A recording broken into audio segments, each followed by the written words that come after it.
You are watching another video of Investing in Comic Books. I'm Terry Hoknes. Today we are going to look at Fantastic Four number 5 from 1962, the 5th issue published by Marvel Comics.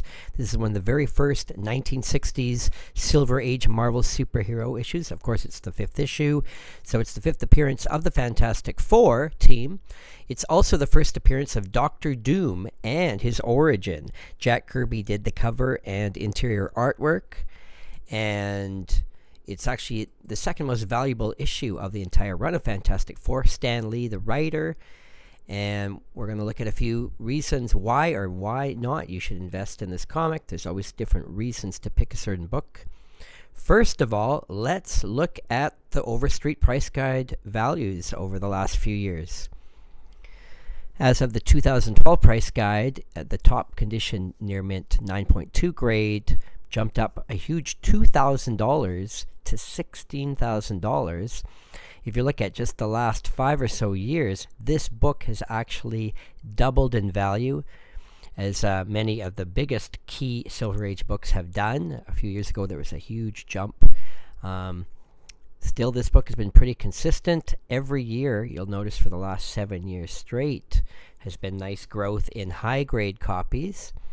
Let's jump down to low grade. If we look at copies that are 2.0, the book has seen so much growth in the high grades that, yes, even the low grades have had a nice move.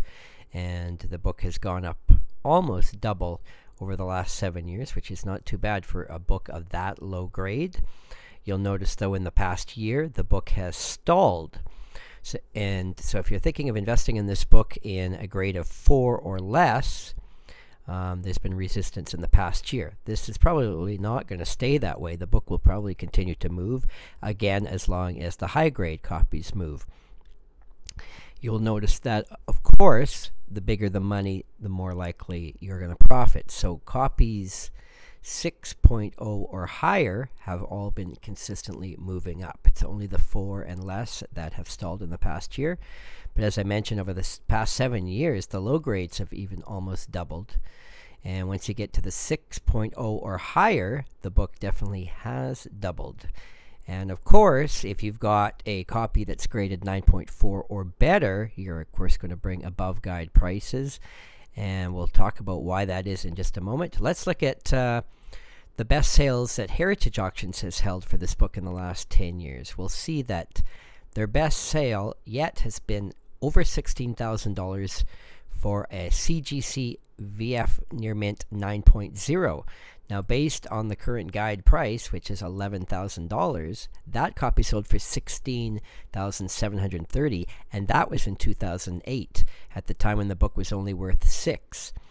So, in other words, 4 years ago, this copy, one of the nicest copies that's gone up for sale, actually sold for 2.5 times guide. Also looking at the list, a sale from 2005, a VF 8.0 copy, also graded, sold for $3,700. At that time, that book was worth $2,900. So still $800 it sold above guide at that time. Not as impressive. But what we're looking for is to see if a book, when we're investing in it for long term, is it actually bringing consistent sales, and are we bringing above guide sales? And this book has definitely been doing that. And we know that to be a fact because the fact that it's been moving up so much every year shows that the only reason price guides move the value up in the first place is because the book is consistently selling for over guide. So this book in high grade is definitely proven to be an excellent investment. Still pretty good in low grade as well. Let's look at the CGC census for the book. The one I have here showed that in total 387 copies have been graded in all conditions without any restoration. However, look at the high grades. 6 copies have a 9.4. So there is absolutely no copies at the time of this census I pulled. 9.6 or higher, absolutely no copies in the world have been graded. So if you're looking for a book that's really going to do well, a 9.4 is the top condition copy based on this census I'm looking at. Therefore, a 9.4 is going to be the book that's going to make the biggest profit. If you can afford such a book, you could be looking at Well, anything possible, actually. $50,000, I would see, is not unrealistic. Of course, a book like that with only 6 copies graded in the world at 9.4, it's going to be very rare that one of them even goes up for sale.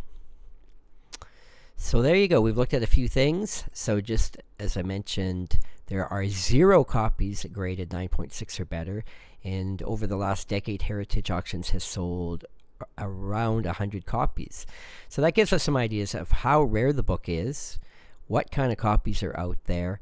We had some ideas of, does the book sell for guide, below guide, above guide? And we looked at some of the highest grade examples sold through Heritage, and we've decided that this book is thumbs up. This is a great key book to invest in. Remember that this is very early Marvel. In fact, it's July 1962. This book came out even before the first appearance of Spider-Man.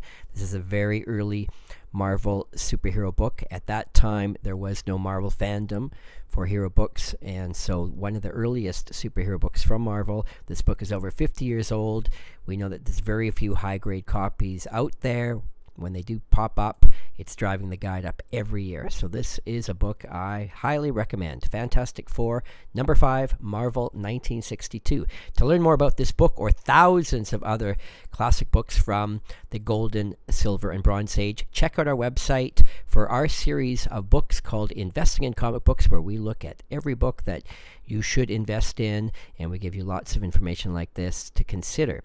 Thanks for checking out this video, and if you would like to see a video for a specific book, please contact us at hawknes@hotmail.com, and we'll put together a video for you. And of course, we appreciate your support if you check out our books at our website, hawknescomics.com. This is Terry Hoknes. Thanks for watching.